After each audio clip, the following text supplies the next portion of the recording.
Super, merci. Histoire de changer un petit peu le cadre des conférences habituelles qu'il y a sur les différents plans nationaux, on s'est dit, eu égard à l'actualité et le sujet particulièrement important de l'évolution et du rôle joué par l'Institut national du cancer, je pense que la problématique a été exposée, on les sollicite énormément, voire tout le temps, quotidiennement, sur énormément de sujets. Ils sont impliqués dans plusieurs plans, dans plusieurs hôpitaux, dans plusieurs structures. Je vais pas revenir sur toutes leurs activités. C'est pour ça qu'aussi dans le cadre de ce plan cancer, en particulier de l'axe 1, on s'est penché sur cet objectif prioritaire qui est l'évolution de l'INC pour répondre aux besoins et surtout à leurs missions actuelles et futures. Et finalement, la question aujourd'hui, c'est pour ça que je me suis permis de faire une petite slide dessus. Qu'est-ce que l'INC aujourd'hui ? L'apport crucial de l'INC au profit de ce plan cancer, comme du précédent et peut-être des futurs, il n'y a pas photo. Hein. Donc on voit bien le nombre d'actions qui sont supportées. Et donc du coup, naturellement, la question, c'est est-ce que la structure actuelle, est-ce que les moyens alloués aujourd'hui à l'INC sont nécessaires ? C'est pour ça aussi on a demandé à un cabinet juridique extérieur de se poser la question. C'était important pour nous d'avoir un œil extérieur sur les situations. Comment se positionne l'INC par rapport aux autres instituts. Donc vous entendez souvent parler de l'INCAR en France, qui est un exemple, clairement, hein, quand on voit leurs activités, ce dont ils s'occupent. Et voilà. Et donc du coup, la question pour nous, c'était comment est-ce qu'on peut préparer l'INC, je vais dire l'INC du Luxembourg, pour le Luxembourg et pour l'Europe aussi, parce que maintenant, on voit bien que l'INC est impliqué dans les projets européens avec 6 différents partenaires. Voilà, donc qu'est-ce qu'on fait ? Comment on doit faire ? Et c'est pour ça que je vais peut-être d'abord laisser la parole à Guy, en tant que président de l'INC, pour nous exposer son point de vue sur la situation globale et les besoins. Si j'avais pas peur, je dirais ma vision. Mais bon, c'est quelque chose qu'il faut peut-être pas dire. Mais quand même, donc l'INC est un peu notre bébé et à défaut d'en faire un hôpital qui était l'idée principale au départ, hein, donc le docteur Carlo Bock, à qui je rends hommage parce qu'il a beaucoup travaillé pour l'INC, avait toujours cette idée, comme moi au début, de créer un hôpital oncologique au Luxembourg. On s'est quand même avec le temps rendu compte que du moins pour le moment, c'était pas possible, la situation ne le permettait pas. Et bon, si on veut trouver des raisons, on peut dire qu'il était peut-être trop tard, parce que les instituts Gustave Roussy et Bordet ont été créés il y a très très très longtemps. Donc bon, mais à défaut donc d'avoir cet hôpital, je pense que l'INC est essentiellement une structure qui sert à aider et à réguler l'oncologie au Luxembourg. Je pense qu'on a tout dit avec ça. À soutenir et à réguler.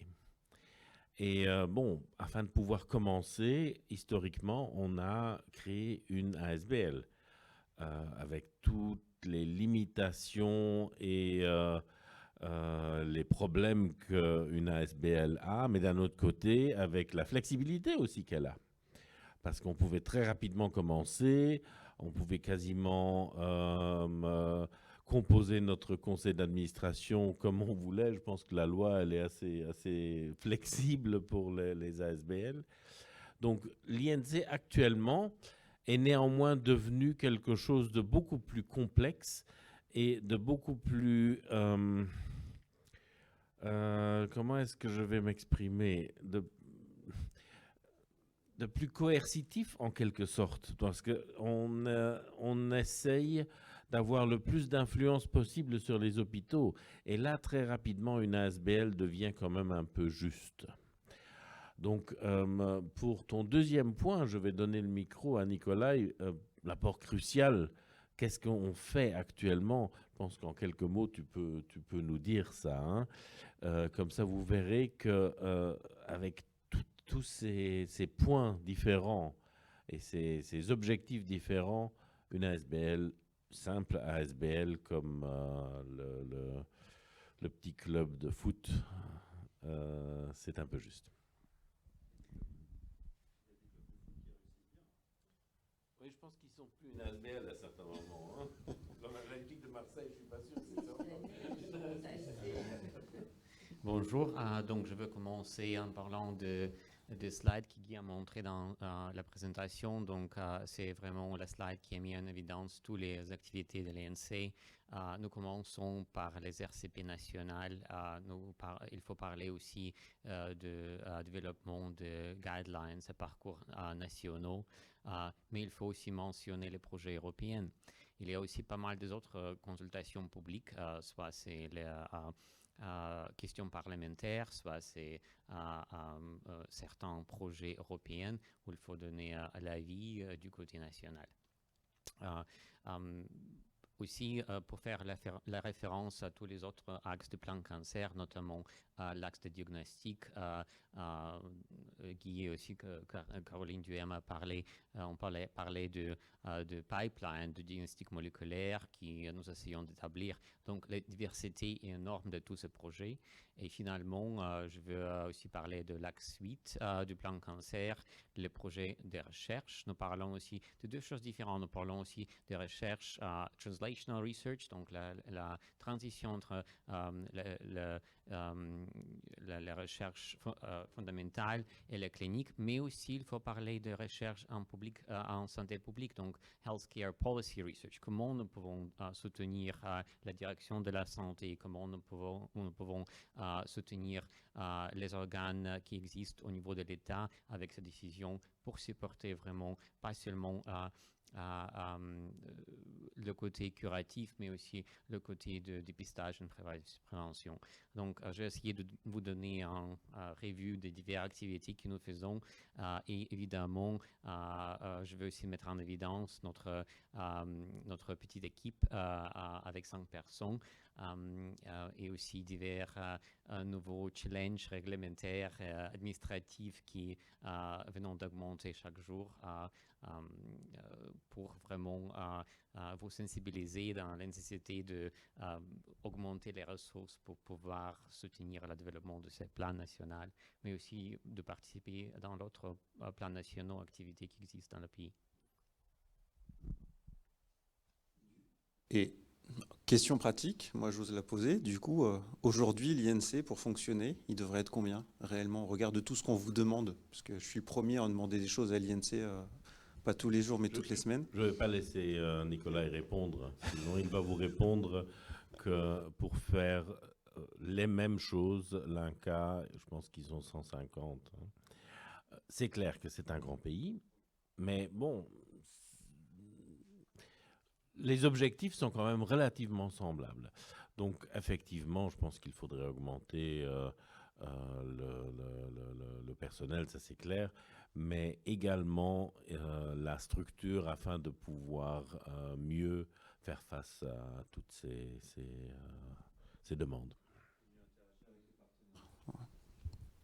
Oui, moi je pense que, évidemment, en tant que Française, j'ai l'idée de l'INCa, mais je pense qu'il faut que les stakeholders fassent partie d'un institut du cancer, parce qu'autrement, on se trouve avec un institut du cancer qui se trouve en place de négociateur, et je pense que c'est un empêchement pour un institut du cancer.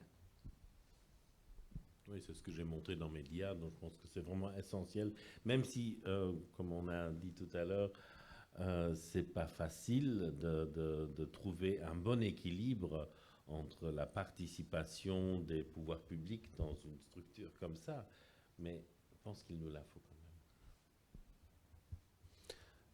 Je profite de la présence du cabinet Togana Tomé. Je pense pas besoin de vous présenter au niveau du Luxembourg. Je pense que là, les gens dans le domaine de la santé vous connaissent. Mais du coup, je vais poser la question, c'est pas quelle est la solution pour l'INC, mais qu'est-ce qui vous a posé problème ou quelle a été la difficulté finalement pour arriver à la bonne conclusion pour pouvoir aider l'INC et le PNC2 à envisager l'avenir finalement? Alors je vais commencer, mais je passerai le micro en cours de route.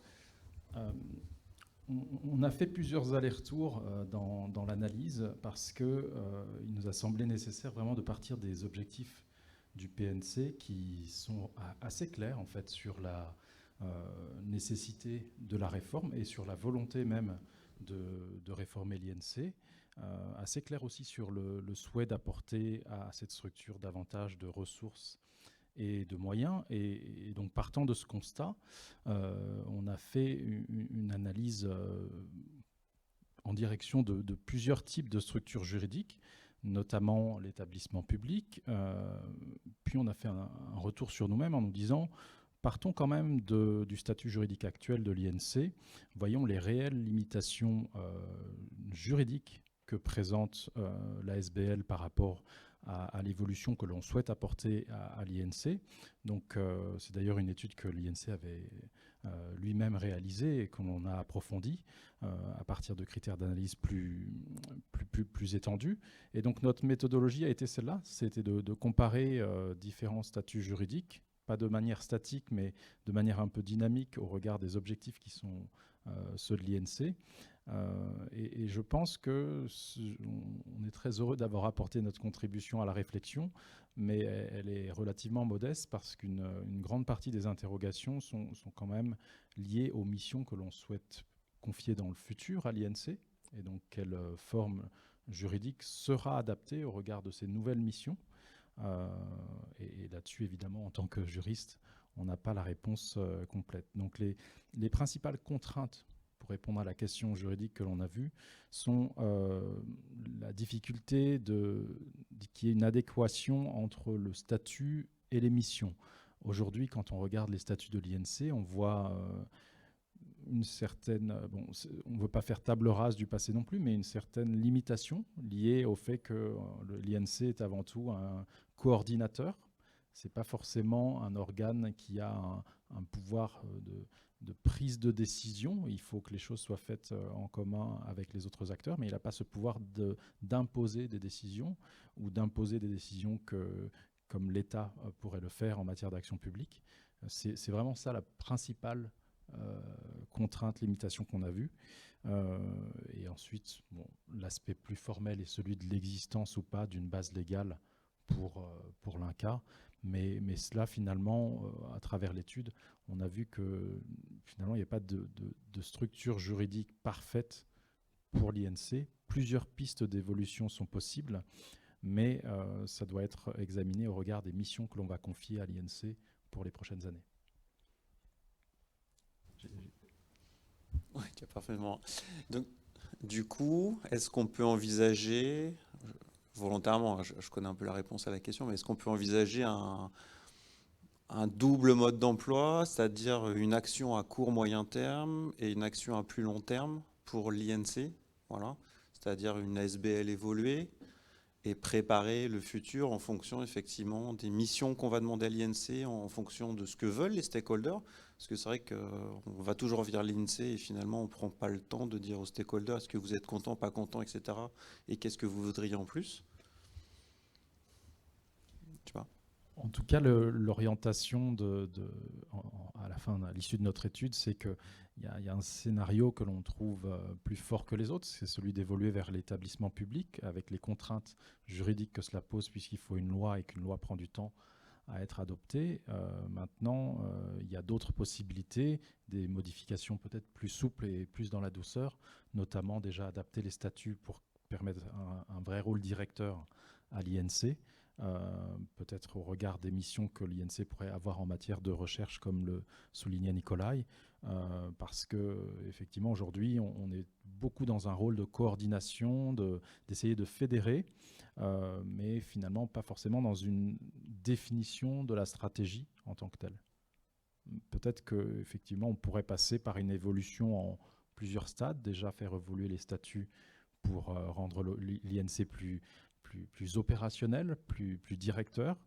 Et l'idéal serait quand même de le faire évoluer vers la forme de l'établissement public, parce que ce qui correspond le mieux à l'étranger, à la forme visée par l'INC, serait le groupement d'intérêt public, mais qui n'existe pas dans le système juridique que nous connaissons. Ce n'est pas une structure qui est prévue dans le système juridique luxembourgeois. Donc là aussi, ça prendrait peut-être du temps, un temps qui dépasse de loin le plan national cancer.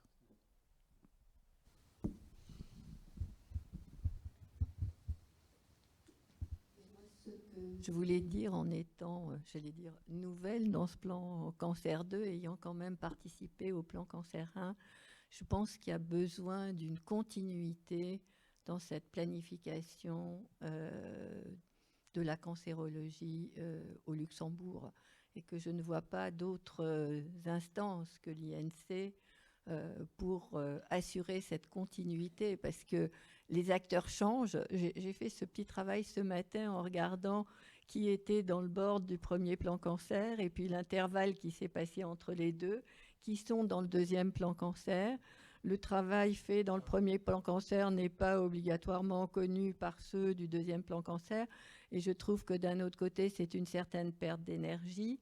On peut avoir une vision à plus long terme. D'ailleurs, si vous voyez l'INCa qui était parti avec des plans cancer de relativement de courte durée, vient maintenant de dire 4 ans, c'est pas possible, il faut 10 ans et se donner des objectifs, une timeline pour faire vraiment tranquillement et pouvoir, comme disait Nicolas, les projets européens sont hyper importants. Il va y avoir les échanges de données cliniques, les échanges de données recherche.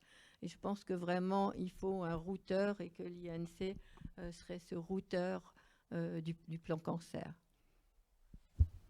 Bon, tu as résumé les bases du troisième plan cancer.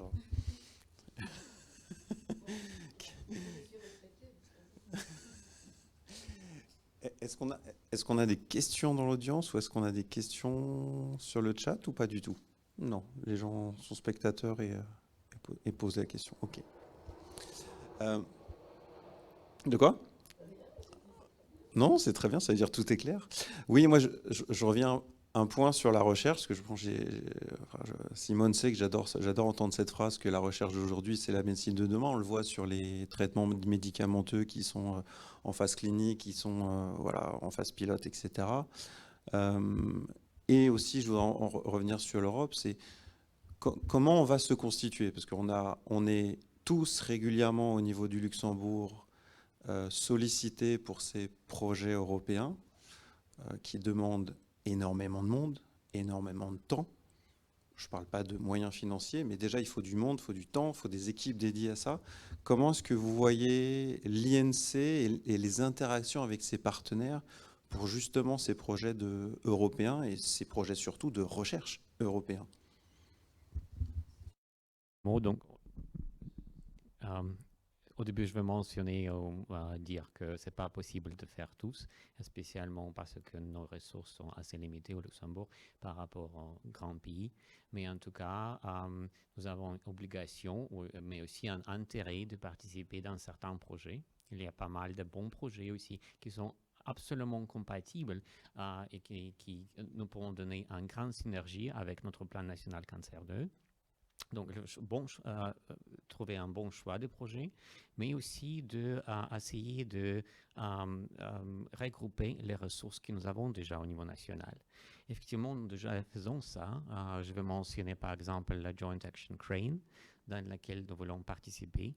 Je vais aussi mentionner que c'était un grand challenge pour nous au Luxembourg de nous organiser pendant la pandémie de Covid pour préparer toute la documentation qui était nécessaire pour participer dans ce projet. Je vais aussi mentionner une volonté très claire de direction de la santé de nous supporter et de l'autre côté aussi un grand intérêt du côté du LH de participer dans ce projet. Donc c'est un bon exemple. Mais aussi pour les autres projets, je pense que nous avons les ressources dans le pays, mais il faut aussi prévoir les ressources dédiées pour coordonner tout ça. Ok. Simone, non? Tu veux rajouter un mot par rapport au sujet?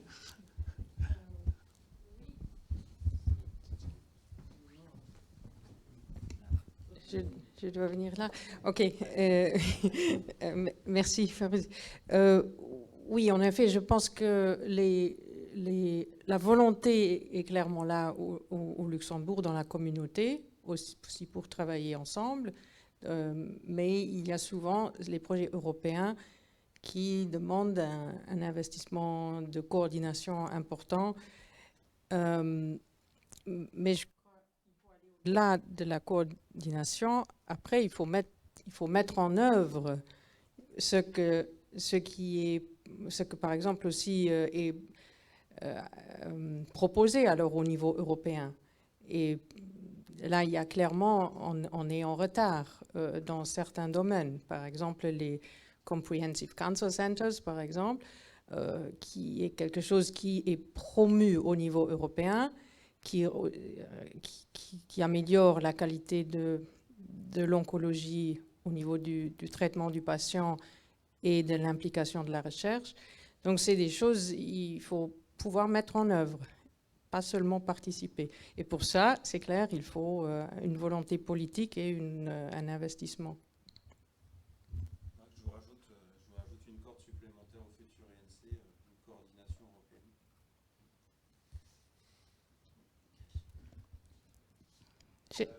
J'ai une petite question pour l'établissement public. En fait, c'est pas si difficile que ça de faire une loi. S'il y a... C'est difficile.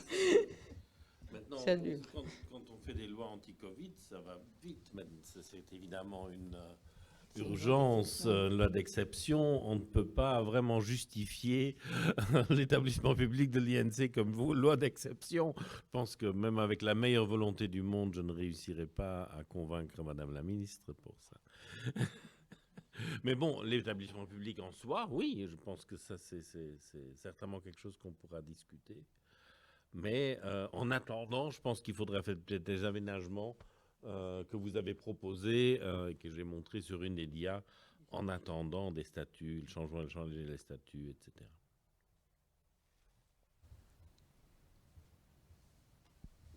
Je pense qu'on a fait...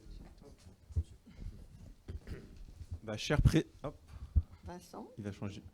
Vincent, cher président de notre plateforme nationale, je pense qu'on a... Voilà. Oui. Merci. Parce qu'on parle de changement de statut ou d'attribution dans l'ASBL tel que maintenant, où on change éventuellement de discuter qu'il y aura une modification du statut fondamental d'ASBL vers autre chose. Mais Françoise, qui prend l'initiative de les changer? Les statuts. Oui. Ça doit venir. Qui prend l'initiative? Il doit y avoir une question Mhm. posée. De la part de l'INC maintenant, vers. Qui peut être soutenue par la plateforme Mhm. cancer. Et puis l'initiative doit venir du ministère De la santé. de la santé. OK. Non, mais c'est. Il faut voir qui a écrit les statuts, Mhm. c'est les juristes du ministère de la Santé. Donc je pense que c'est par eux qu'il faudrait faire les changements.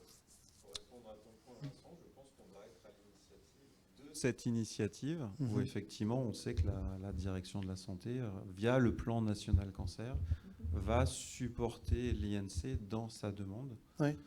Parce que- et la demande doit effectivement être capable d'oser demander jusqu'à l'établissement public en disant voilà vers où on veut aller et on a besoin de cette échéance à telle date. Faut oser poser la question pour avoir une réponse.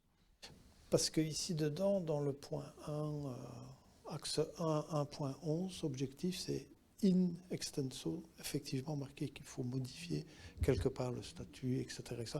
Mais comme on est, j'allais dire, des bons élèves et qu'on suit point par point avec quelques initiatives, c'est pour ça que je demande expressis verbis, parce que effectivement, si nous pensons qu'effectivement les moyens accordés ou le cadre légal ou le personnel ou le financement ou tout ensemble n'est pas approprié effectivement aux missions, dans ce sens-là, alors la plateforme va alors adresser une lettre pour une modification des statuts et éventuellement de la gouvernance aussi, parce que je pense que la gouvernance devra changer si effectivement toutes les attributions doivent être modifiées. Bon, de toute façon, on va y arriver par une porte ou par l'autre. OK. Merci, cher président. Alors, avant de te laisser conclure, je vais en profiter parce que on les oublie aussi souvent, même si on les a un peu mentionnés. Je voudrais profiter pour remercier tous les membres des groupes de travail Moi, j'ai la chance de coordonner ça quasi quotidiennement, d'avoir 2 groupes de travail par semaine. Et donc, je tiens à les remercier, les superviseurs, les membres des groupes de travail, les membres de la plateforme nationale. Je pense que tout ce travail se fait grâce à eux, avec eux et aussi pour eux. Voilà, moi, je vois des gens passionnés au quotidien. Et j'avoue même être parfois bluffé, hein, clairement, de voir comment les gens veulent s'avancer. Et surtout, j'ai entendu ce mot depuis depuis ce 2e plan cancer. Les gens veulent voir des choses concrètes se mettre en place, opérationnelles. Alors, voilà, c'est logique, hein, après un premier plan cancer qui a défini les bases, on sent que là, les gens ont envie d'eux et ça fait extrêmement plaisir. Donc voilà, je voulais profiter de cette tribune pour les remercier. Et puis, parce que moi, je prends énormément de plaisir à travailler avec eux au quotidien. Donc, cher président, Dr Vincent Lens, nous vous laissons conclure cette première présentation du plan cancer 2020-2024. C'est à vous. Bien, d'abord, je réitère aussi fondamentalement toutes les facilités qui nous sont données au ministère de la Santé, direction de la Santé, parce que sans ça, ça ne fonctionnerait pas en termes de logistique. Donc, merci à toi aussi, Fabrice. Deuxièmement, comme toi, le plan cancer se fait avec des personnes, pour des patients.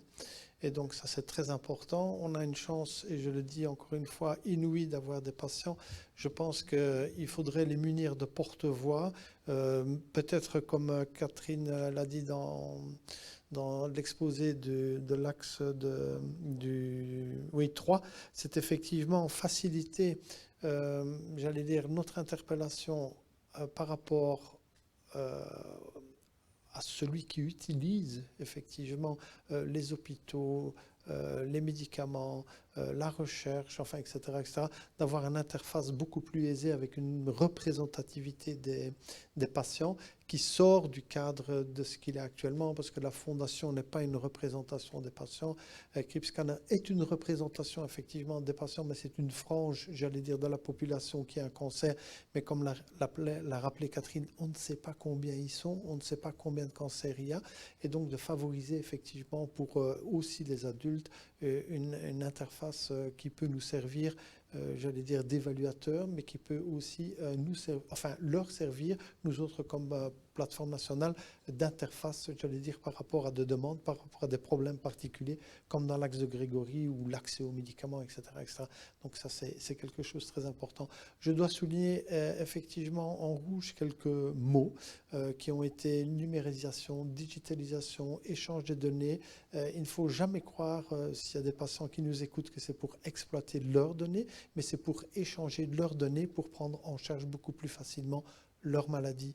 D'un hôpital à un autre, les patients voyagent beaucoup plus qu'autrefois, vont voir tel et tel spécialiste, vont au centre Baclès pour avoir des radiothérapies. Et donc, ce fil conducteur de la prise en charge d'une pathologie qui dure un certain temps, peut-être beaucoup plus maintenant qu'autrefois, et il y a impérativement besoin d'avoir des données qui sont transmissibles et qui restent intactes. Donc, contrairement, j'allais dire, maintenant je dois mettre les pieds dans le plat, un dossier patient, un dossier de soins partagé, où on n'est pas obligé de tout mettre. J'allais dire, nous avons besoin, comme professionnels de santé, et le patient a besoin de transmettre l'intégralité d'un dossier. Ça, c'est très important pour moi. Et donc, la digitalisation entre en ligne de compte. Je soutiens entièrement ce qui a été dit par Michael. Et je rejoins alors ce qui a été dit par Simone, c'est que quelque part, cette digitalisation est indispensable pour évaluer la prise en charge de la santé sur 5 ans. Maintenant, on commence un plan cancer. Alors, dans 5 ans, on va évaluer les impacts que nous aurons pris ou que le premier plan cancer a pris. Et ça, d'une manière directe ou indirecte, la digitalisation sera impérative. Et là, derrière, on voit aussi, par exemple, directement l'impact de la prise en charge du cancer sur une cohorte, une décade de 10 ans au niveau du RNC. Et le RNC est encore à la décade, je ne sais pas, 2014, le dernier chiffre ? Oui, en gros, du sein. Est-ce que c'est juste? Claire est encore là. 2018? Oui. 2013, voilà. Écoute, et on va arriver à une décade d'analyse. Et donc, il est indispensable d'avoir, j'allais dire, des collectes digitales, des collectes qu'on peut suivre, des collectes qu'on peut répéter. Et donc, ça sera aussi, j'allais dire, une de mes obsessions, c'est d'arriver au bout du plan cancer à, j'allais dire, quelques... Pardon, Catherine? OK. Quelques chiffres, enfin quelques outils clés pour pouvoir être opérants, que ces outils soient aussi comparatifs et qui servent pour le futur pour voir les impacts de ce que l'on fait aujourd'hui. Ça me semble quelque chose de fondamental. Voilà, je n'ai rien d'autre à rajouter. Merci aussi à Catherine et spécialement aussi à Fabrice pour leur présence. Ce que vous ne savez pas, c'est qu'on se voit, j'allais dire virtuellement, mais si ce n'est pas 5 à 10 fois par semaine, un coup de fil, etc., c'est très important et je suis content de représenter, j'allais dire, l'ensemble des gens de l'équipe et de pouvoir travailler avec vous. Merci beaucoup.